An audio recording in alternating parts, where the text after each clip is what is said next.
함께 은혜 나눌 하나님의 말씀은 로마서 12장 1절에서 12절까지 말씀입니다. 신약 성경 257면에 있는 로마서 12장 1절에서 12절까지 말씀 함께 교독하겠습니다. 13절까지 하겠습니다. 죄송합니다. 로마서 12장 1절에서 13절까지 말씀을 13절까지 함께 교독하겠습니다. 제가 먼저 1절 말씀을 봉독해 드립니다.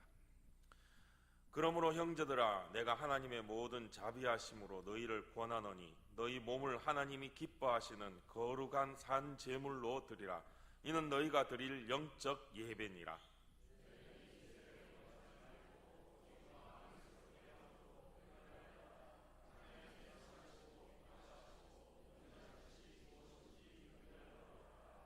내게 주신 은혜로 말미암아 너희 각 사람에게 말하노니 마땅히 생각할 그 이상의 생각을 품지 말고 오직 하나님께서 각 사람에게 나누어 주신 믿음의 분량대로 지혜롭게 생각하라.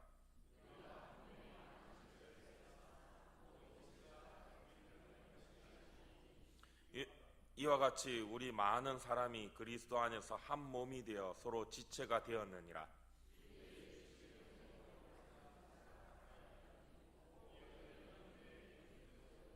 혹 섬기는 일이면 섬기는 일로, 혹 가르치는 자면 가르치는 일로,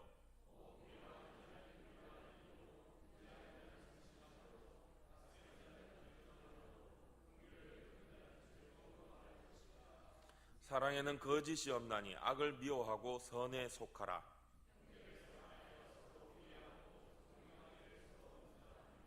부지런하여 게으르지 말고 열심을 품고 주를 섬기라.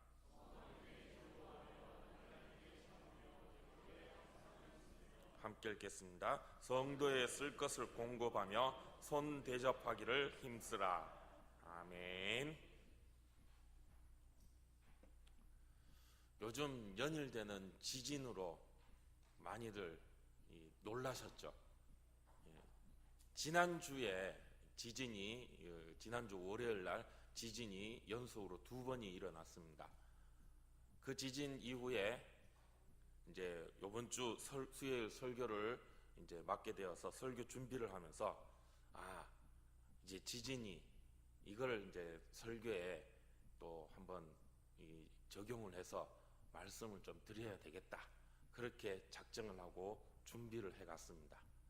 그런데 지난 주일날 오후 예배 우리 김진호 목사님이 지진으로 설교를 막 쫙 하시는 거예요. 은혜가 확 되면서 한편으로는 목사님 저러시면 안 되는데, 내가 해야 되는데 먼저 저렇게 선수 치시면은 결국 내가 오늘 이 수요일 날 설교하면은 뒷북 치는 것밖에 안 되고 이거 크게 감동이 안 될 것 같은데 안 되겠다, 지진 얘기를 빼야 되겠다, 그렇게 생각을 했습니다. 그런데 월요일 날 또 지진이 일어났어요. 아이고 감사합니다. 지진 얘기는 또 써도 되겠구나. 오늘 오전에도 뭐 또 지진이 일어났다고 합니다. 제가 참 무딘가 봅니다. 지진이 이렇게 계속 일어나는데 저는 딱 한 번 느꼈어요. 지난주 월요일 날 그 2번째 지진이 일어날 때 그때 느꼈어요. 처음에는 제가 차 타고 어디 갔다 오면서 차 안에 있어가지고 지진이 일어나는지도 몰랐습니다. 그런데 이 라디오에 지진이 났다 그런 얘기가 나오길래 그랬구나 해서 이제 집에 왔는데 우리 가족들이 애들하고 막 난리가 난 거예요. 지진이 일어났다고. 아빠 느꼈나 하니까 나는 못 느꼈는데, 그러니까 아빠는 무뎌가지고 하면서 막 그러더라고요. 그랬나 하고 이제 뒤늦게 이제 밥 먹으려고 밥 먹자 해가 저녁을 차리고 밥을 먹고 있었습니다. 근데 밥 먹는데 2번째 이 5.7입니까 8입니까 지진이 진짜 구르르 하면서 나는 거예요. 밥 먹다가 그 진이 꾸르르 나는데 정말로 등골이 오싹해지더라고요. 저도 살아생전에 그만한 지진, 물론 몇 번 지진이 있었던 걸 한번 느낀 적은 있었는데 이만큼 심한 지진은 저도 참 처음입니다. 우리 어르신들도 좀 그렇지 않습니까? 이제껏 우리나라에 이만큼 그 센 지진이 일어난 적이 없었던 것 같은데, 하여튼 그렇게 지진이 일어나니까 정말 겁이 나더라고요. 등골이 오싹해지면서 이게 정말 지진이구나 하는 생각이 들었습니다. 두 번째 지진이라니까 아이들이 또 난리가 났어요. 이제 피난을 가야 된다, 어떻게 해야 된다, 적어도 들은 게 있어갖고 상 밑에 들어가야 된다 그러는데 저희 집엔 들어갈 만한 상도 없고 어떻게 해야 돼? 막 애들이 밥 먹다 말고 난리법석을 지은 거예요. 거기에 제가 같이 호들갑 떨 수도 없고, 그래도 이 가장 체면에, 어른 체면에 애들하고 같이 할 수는 없고, 앉아라, 밥 먹자 그러면서 밥을 계속 먹었습니다. 그렇지만 마음 한것은 저도 불안한 감이 있었습니다. 이게 진짜 지진이구나. 온 나라가 지금 불안감 가운데 떨고 있습니다. 일주일 만에 또 지난 월요일에도 또 지진이 일어나가지고 계속 지진이 일어나냐, 또 어떤 사람들은 이보다 더 큰 대지진이 앞으로 일어날 징조다 이런 얘기하는 사람도 있고, 어떤 사람은 아니다, 이제 더 큰 건 안 일어난다 이런 얘기도 있고, 길게는 이 여진이라고 그러죠. 계속해서 지진이 이제 일어나는 게 여진이 한 석 달까지 계속 이어질 수도 있다, 이런저런 관측들이 있습니다. 정말 이 지진을 느끼면서 저도 이 새삼 깨달은 게, 사람이 이렇게 연약하구나. 어찌할 수가 없지 않습니까? 지진이 구르르 일어나는데 어떻게 할 도리가 없는 거예요. 도망가도 어디로 도망가겠습니까? 도망가본들 지진 없는 데까지 그 순간 우리가 뿅 하면서 날아가고 사라질 수가 있습니까? 없죠. 뛰어봐야 어디로 뛰어가고 도망가봐야 어디로 갈 수 있겠냐 하는 것이죠. 정말로 이 지진이 정말 일본이나 그 외 여러 나라처럼 큰 지진이 일어나면 꼼짝없이 그 지진 가운데 있을 수밖에 없겠구나 하는 그런 생각을 하게 되었습니다. 이 자연이 정말 무섭고도 놀라운 것이다 하는 것을 새삼 깨닫게 되었죠. 이러한 현상들을 우리는 불가항력적인 현상이라고 합니다. 그 뜻이 뭐냐? 어찌할 수가 없다는 거예요. 피할 길도 없고 대항할 길도 없는, 도저히 극복할 수 없는 그런 상황들이라는 거죠. 그 앞에서 우리 인생은, 우리 사람은 결국 우리는 이런 존재이구나 하는 것을 새삼 깨닫게 되는 것입니다. 자기의 한계를 절실히 느낄 수 있게 된다는 거죠. 아무리 우리 인간이 지혜가 뛰어나고 능력이 뛰어나고 또 많은 어떤 과학적인 일들을 이루어서 달나라 달에까지 갔다 오고, 이제는 화성을 지금 사람을 보내니 많이 이런 시대가 되었고, 또 여러 가지 자연 현상들, 자연을 극복하는 그런 일들도 많이 있고 하지만, 그러나 결국 인생은 어찌할 수 없는 현상 앞에, 자연 앞에 굴복할 수밖에 없는 그런 불가항력적인 상황이 우리에게 있을 수밖에 없는 존재임을 새삼 다시 한번 깨닫고 느끼게 되었던 것입니다. 그렇습니다. 모든 인생은 결국 한계를 직면할 수밖에 없습니다. 어느 순간 정말로 한계 앞에, 내 자신의 한계 앞에 직면할 수밖에 없는 것이 우리 인생의 모습입니다. 그래서 우리들은 그 한계를 어떻게 극복할 것인가에 대해서 고민하고, 또 그것을 극복하기 위한 여러 방법들을 찾고 추구하게 되는 것이죠. 우리 사람의 능력으로 할 수 있는 건 어떻게든 사람의 능력으로 해보려고 합니다. 그런데 결국에는 우리 능력으로도 어떻게 할 수 없는 부분들이 생기게 되고, 그런 상황들이 발생하게 될 때 결국에는 내 힘으로는 안 되는구나, 우리의 힘으로는 어쩔 수가 없구나 하는 것을 느끼게 되고 직면하게 되고, 그 순간 그 한계를 또 뛰어넘을 수 있는 그런 다른 어떤 힘이 없는가, 그런 다른 어떤 절대자가 없는가 하는 것을 찾고 또 의지하려고 한다는 것이죠. 그래서 여러 어떤 초월한 존재, 절대적인 존재들을 찾고 또 그것을 의지하려고 합니다.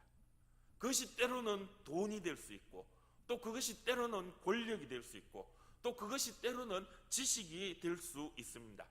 또 이것도 저것도 아니면은 어떤 이 자연의 대상들을 통하여서 그것을 의지하고자 합니다.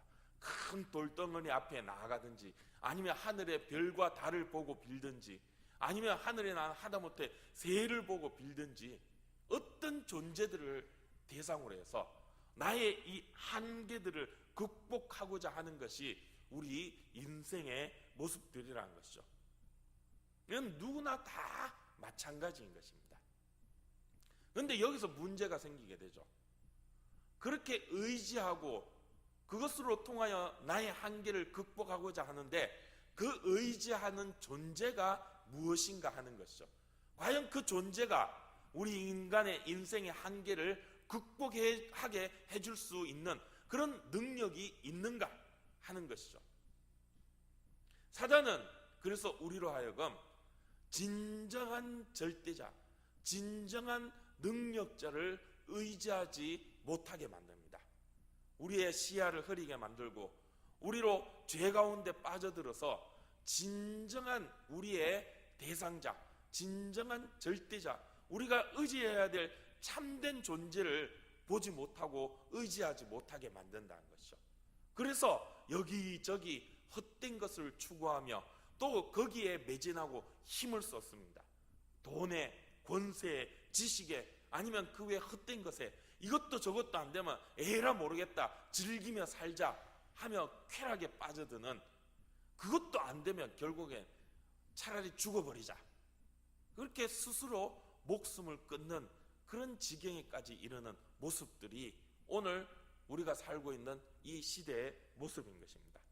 그래서 사도 바울은 오늘 이 로마서 12장 2절 말씀에서 이 세대를 본받지 말라라고 말씀하고 있는 것입니다. 본받지 말라 하신 이 세대가 어떤 세대냐? 지금 제가 말씀드린 그런 이 시대의 모습, 오늘 사람들의 모습인 것입니다.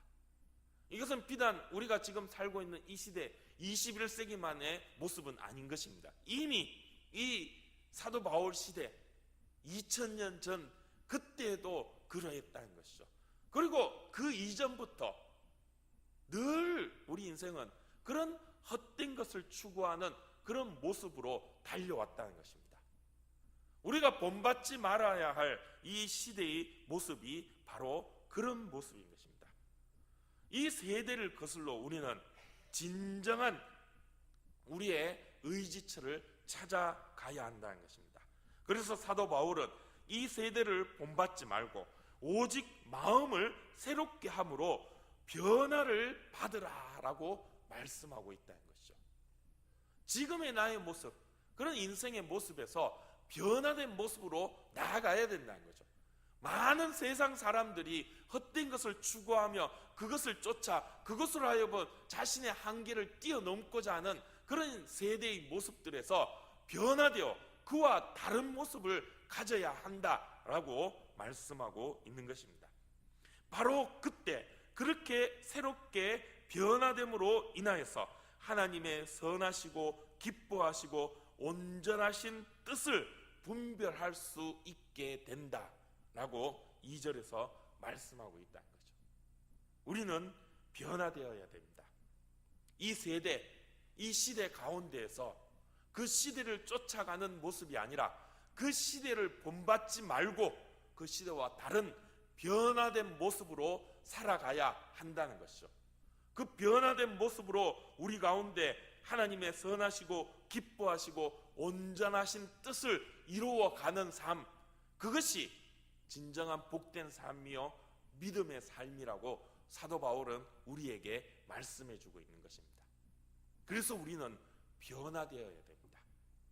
세상 모든 사람들이 다 달려갈지라도 그 가운데서 우리는 아니다 라고 말하며 변화된 모습, 옳은 길, 바른 길, 진리의 길을 가는 그런 모습이 있어야 된다는 것이죠. 그런데 그러면 어떻게 해서 변화될 수 있는가? 어떻게 해야 우리가 그 시대 가운데, 이 세대 가운데, 이 세상 가운데에서 변화된 모습으로 하나님의 선하시고 기뻐하시고 온전하신 뜻을 이루어 갈 수 있는가? 이 문제를 우리가 가질 수밖에 없겠죠. 그 답을 사도 바울은 앞서 1절에서 말씀해 주고 있는 것입니다. 그 변화된 방법이 무엇이냐? 그것은 너희 몸을 하나님이 기뻐하시는 거룩한 산 제물로 드리라 라고 말씀하고 있습니다. 이것이 영적 예배니라. 이는 너희가 드릴 영적 예배니라. 바로 이것이 변화되는, 우리가 변화할 수 있는 방법이다라고 말씀해 주고 있는 것이죠. 거룩한 산 제물로 우리의 몸을 하나님께 드리라고 말씀하고 있다는 것입니다. 잘 알고 있는 구절이죠. 아, 그렇지, 나를 산 제물로 드려야지, 하나님 앞에 나를 제물로 드려야지. 우리는 잘 알고 또 그렇게 해야지 다짐하고 또 그렇게 기도하고 있습니다. 그런데 이 산 제물로 드린다는 게 이게 무엇인가? 우리는 고민해 봐야 된다는 거죠. 제물로 드리는 게 무엇인가? 그걸 우리는 생각해 보고 또 진정으로 그렇게 나 자신을 산 제물로 드려야 된다는 것입니다. 제물을 드린다. 거룩한 영적 예배이다. 예배는 무엇입니까? 여러 가지 신학적으로, 예배학적으로 예배에 대한 정의들이 많이 있습니다. 그러나 저는 여러 번 말씀드렸지만 예배란 건 저 자신을 간단하게 쉽게 얘기해서 하나님을 만나는 것입니다. 그게 진짜 예배인 것이죠. 예배는 하나님을 만나는 것입니다. 임마누엘로 우리와 함께 하시고자 우리에게 찾아오신 그 하나님을 만나는 것, 그 하나님과 함께 하는 것, 그것이 예배인 것이죠. 그러면 그 예배를 위해서, 그 하나님께 나아가기 위해서 우리는 어떻게 해야 하느냐 말이죠. 나를 제물로 드려야 되는 것입니다. 그런데 제물로 드리는 건 무엇입니까? 죽어야 되는 것입니다. 죽는 것입니다. 구약에서는 제물을 어떻게 드렸습니까? 양과 소, 이런 가축을 죽였습니다. 구약에서 이 양과 소를 잡는 방법들이 어떻습니까? 성경에 보면 자세하게 나와 있습니다. 먼저 이 피를 쏟아냅니다. 양이나 소의 피를 전부 다 쏟아냅니다. 그리고 가죽을 벗깁니다. 그리고 각을 뜹니다. 셋이 뼈마디마다 각을 뜹니다. 부위별로 내장은 내장대로 드러내고 또 다리, 가슴 이렇게 막 여러 이 모든 이 양과 소의 몸을 그야말로 해체해버립니다. 그렇게 해서 그것을 불에 태워 하나님 앞에 드리는 것, 그것이 제물을 드리는 구약의 제사의 모습, 예배의 모습이었습니다. 그 제물이 모든 것을 다 쏟아냅니다. 그래서 어느 분은 그렇게 말합니다. 옛날 이 구약 시대의 성전, 그것은 그야말로 그곳은 피비린내 나는 곳이라는 거죠. 우리가 생각하는 그런 거룩하고 이런 어떤 정말 은혜로운 이런 모습이 아니라 피비린내 나는 곳이 바로 성전이라는 것입니다. 피를 쏟아내고 또 그 양과 소의 고기를 불에 태우고 그야말로 피비린내 나고 이 살타는 냄새가 등쳐나는 그곳이 바로 성전이다. 그렇게 말씀하는 분들도 있습니다. 죽음이 있는 곳입니다. 하나님 앞에 나아가기 위해서는 그렇게 죽어야 된다는 거죠. 구약에서는 그런 제사의 모습, 제물을 드리는 소나 양을 드리는 그 제사의 모습이 바뀌었습니다. 신약에서는 바뀌었습니다. 어떻게 바뀌었습니까? 그 제물이 예수 그리스도가 되셨습니다. 예수님께서 스스로 제물이 되셔서 소나 양같이 죽으셨다는 것이죠. 그런데 예수님이 어디에서 죽으셨습니까? 십자가에서 죽으셨죠. 십자가. 제가 얼마 전에 이 십자가에서 새벽 예배 때 이 십자가에 대해서 나눈 적이 있습니다. 이 십자가는 무엇입니까? 사형틀입니다. 사람을 죽이는 틀이 십자가였습니다. 여러 가지 사형의 방법들이 있습니다. 우리가 드라마나 영화 같은 데 보면 이 사형 방법들이 여러 가지가 있죠. 예배 시간에 이런 말씀 드려서 죄송합니다. 참 잔인한 얘기를 또 해야 되는데 옛날에는 보면 목을 치는, 그래서 단두대로 아니면 칼로 우리 사극 보면 망나니가 나와서 막 칼을 휘둘러서 목을 쳐서 죽이는 그런 방법도 있죠. 그리고 또 그것도 안 되면은 줄로 목을 매서 죽이는 그런 방법도 있습니다. 아니면은 약을 먹여서 사약, 우리 이 옛날 그런 사극 같은 데 보면 사약을 먹여서 죽이는 그런 방법도 있고 여러 가지 사형의 방법들이 있습니다. 그런데 대부분의 이 사형의 방법들은 단숨에 죽여버립니다. 이 목을 치는 것도 단숨에, 그 다음에 목매 나는 것도 좀 시간이 걸리지만은 길어야 1분 안에, 그리고 사약을 먹어도 이 드라마 사극 같은 데 보면 사약을 먹으면 갑자기 피를 팍 터면서 하면서 죽죠. 그렇게 이 대부분의 사형 방법들이 보면 단숨에 죽입니다. 그래서 사실 고통이 그렇게 크지 않다고들 합니다. 그런데 이 십자가의 사형의 방법은 그 가운데 가장 잔인하고 가장 극악한 방법이라고 합니다. 뭐냐? 대부분의 사형 방법은 죽여버리는데, 그런데 이 십자가는 매달아 놓고 죽을 때까지 기다린다는 겁니다. 그냥 십자가에 매달아 놔요. 그래서 이렇게 세워놓고 그 사람 죽을 때까지 가만 쳐다보고 기다린다는 것이죠. 얼마나 고통스럽겠습니까? 먹지도 못하고 또 물도 마시지도 못하고 그 땡볕에 빨가벗고 그렇게 틀 안에 줄로 꽁꽁 묶여서 매달려 있어야 된다는 거죠. 죽을 때까지 매달려 있는 겁니다. 그러다 보면 어떻게 했습니까? 몸이 뒤틀리겠죠. 그냥 이렇게 있으면 얼마나 힘듭니까? 몸이 막 뒤틀리죠. 나중에는 너무 이게 힘들고 하다 보면 몸이 막 비틀어져 가지고 이 십자가에서 뚝 떨어지는 일도 생기고 그런 일들이 있다고 합니다. 그래서 그냥 매달아 놓고 묶어 놔서는 안 되겠다 싶어 가지고 나중에는 우리가 잘 아는 것처럼 예수님처럼 손과 발에 못을 박았다고 합니다. 안 떨어지게 하려고. 그리고 이게 사람이 너무 힘들면은 이게 막 뒤틀리다 보면 뼈가 부러질 정도로 몸이 뒤틀리는 그런 경우도 있다는 거예요. 그래서 딱 매달아 놓고 고정시키려고 못을 박았다는 거죠. 또 못 박는 데에는 또 다른 이유도 있다고 하면 뭐냐? 피를 흘리게 만든다는 거죠. 그냥 매달아 놓으면 빨리 안 죽이니까 조금이라도 빨리 죽게 만들려고 피 흘리게 만든다는 거죠.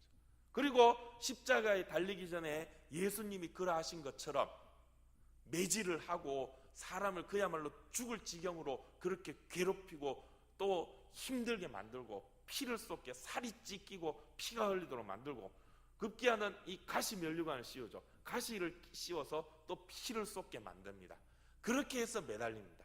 그러면은 이 상처들을 통해서 피가 흘러내리면서 결국 온몸에 피를 다 쏟고 죽을 수밖에 없다는 것이죠.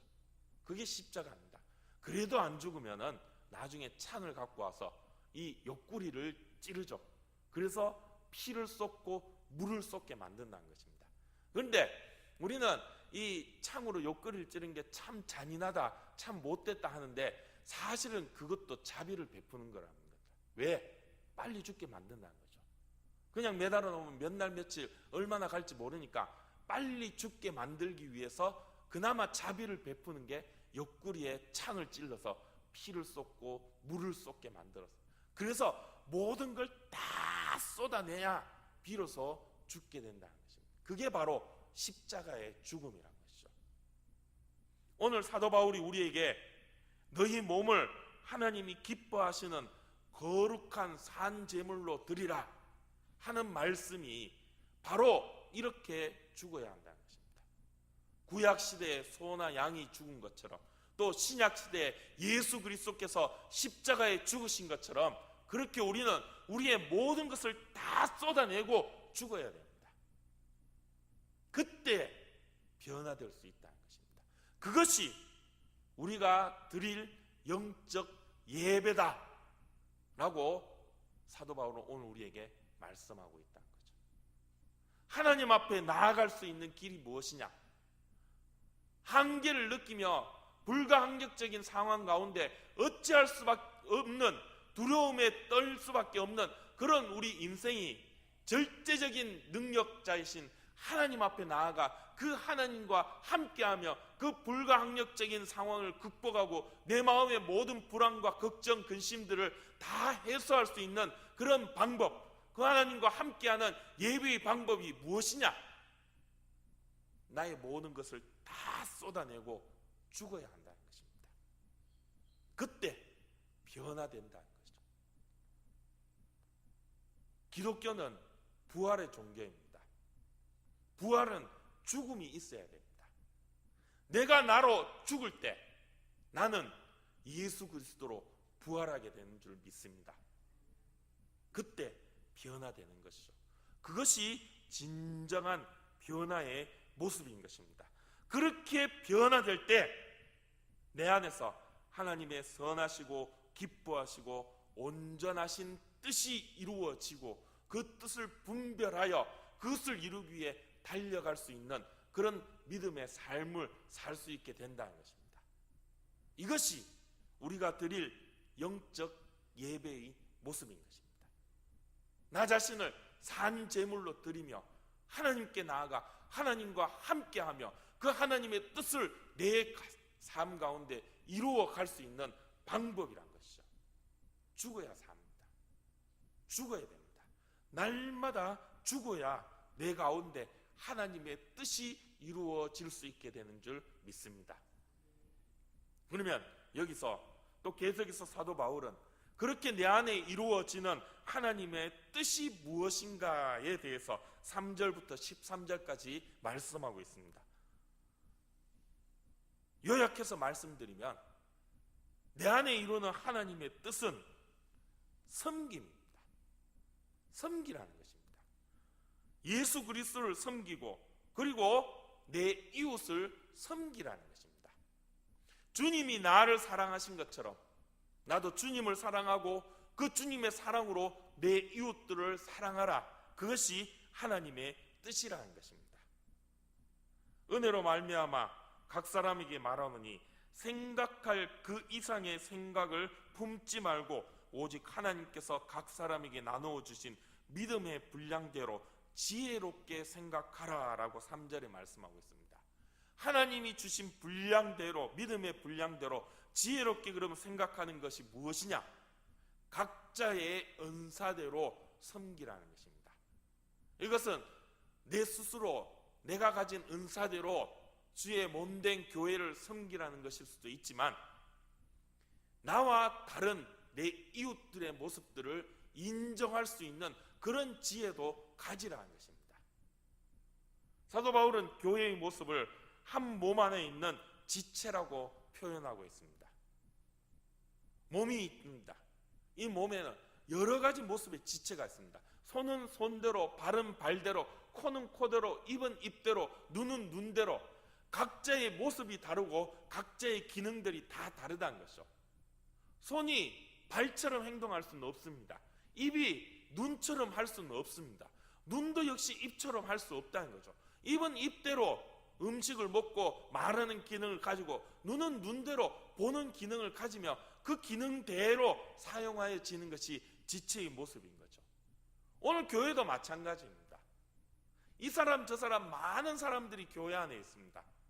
다 다른 모습으로 살아갑니다. 생긴 모습도 다르고 생각하는 방식도 다르고 또 추구하는 또 좋아하는 것도 다르고 일하는 방식도 다르고 또 성격도 다르고 다 다릅니다.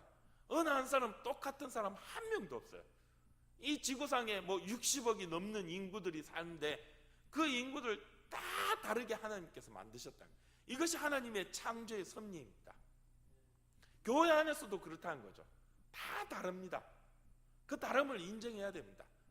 저 사람은 왜 저럴까? 저 인간은 왜 저럴까? 왜 저는 저렇게밖에 못할까? 그렇게 우리가 판단할 수가 없다는 것이죠. 그렇구나. 그럴 수밖에 없구나. 인정하고 품어야 됩니다. 믿음의 분량도 다르고 일하는 방식도 다르고 생긴 모습이 다른 것처럼 다 다른 모습으로 하나님이 만들어 주시고 그 다름을 하나로 묶어 주신 것이 바로 교회인 것입니다. 그 다름을 통하여서 하나님을 향한 하나의 진정한 몸을 이루어가는, 머리 대신 예수 그리스도의 몸으로 하나가 되어 달려가는 것이 바로 진정한 교회의 모습인 것이죠. 그래서 나의 나된 것을 다 쏟아버리고 내가 죽을 때 머리 대신 예수 그리스도를 통하여서 우리는 온전히 하나가 될 수 있고, 각자의 다름을 인정하면서 그것으로 하나가 될 수 있는 것이죠. 그래서 형제를 사랑하고 서로 우애하고 존경하기를 먼저 하며 부지런하여 게으르지 말고 열심을 품어 먼저 주를 섬기는, 그것이 이웃을 섬기는 것입니다. 그렇게 서로 다름을 인정하여 주님 안에서 하나가 되어 소망 중에 즐거워하고 환난 중에 참으며 기도에 항상 힘쓰고 서로의 쓸 것을 공급하며 손님 대접하기를 힘쓰는 모습으로 달려가라. 이것이 우리 가운데 이루시고자 한 하나님의 뜻이다 라고 사도 바울은 오늘 이 12장 말씀으로 우리에게 말씀해 주고 있다는 거죠. 우리는 산 제물로 하나님 앞에 나의 모든 것을 쏟아내고 죽어야 합니다. 그것이 하나님이 우리에게 원하시는 영적인 예배인 것입니다. 그때 우리는 이 세대를 본받지 않고 변화된 모습으로 세상과는 다른 하나님의 뜻을 이루어가는 삶을 살게 됩니다. 그 하나님의 뜻은 하나님이 예수님이 나를 사랑한 것처럼 나도 그 하나님, 그 예수님을, 그 주님을 사랑하고 그 주님의 사랑으로 내 이웃들을 사랑하고 서로 다름을 인정하고 함께 품으며 하나된 모습으로 달려가 살아계신 하나님의 영광을 드러내는 것, 그것이 하나님의 뜻이라는 것입니다. 날마다 나를 죽이고 산제물로 하나님 앞에 영적 예배로 나가 이런 하나님의 뜻을 이루며 살아가고 달려가는 저와 여러분, 우리 대구 태안의 모든 가족들, 이 자리에 함께한 모든 주의 성도들이 되시기를 주님의 이름으로 축복합니다. 기도하겠습니다. 하나님 감사합니다. 진정으로 오늘 이 예배의 시간도 나 자신을 죽여 하나님 앞에 산 제물로 드리는 영적 예배의 시간이 되게 하여 주시옵소서. 날마다의 삶 가운데 그렇게 나 자신을 모두 쏟아내고 죽어 오로지 예수 그리스도로 다시 살아나 주의 뜻을 이루며 살아가게 하여 주시옵소서. 주님이 생명 바쳐 나를 사랑한 것처럼 나 역시 그 주님을 사랑하고 주님의 그 사랑으로 이웃을 사랑하고 한 지체된 이 교회를 든든히 세워갈 수 있는 그런 저희들 되게 하여 주시옵소서. 예수님의 이름으로